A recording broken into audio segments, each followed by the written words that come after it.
looking at what content approach, or what do we do first when it comes to content. We're looking at a new client site. We just got a client in. What do we do first? Keyword research for new content pieces, but also always keyword maintenance. What are we ranking for? How do we get that low-hanging fruit to rank higher?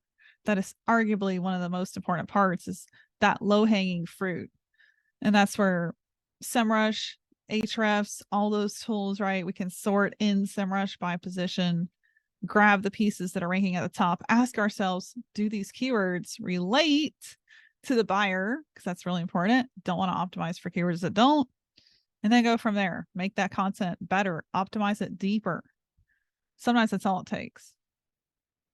More optimization of that keyword, and then bam, it's in the top of Google, top 3, top 5. It can really be that simple.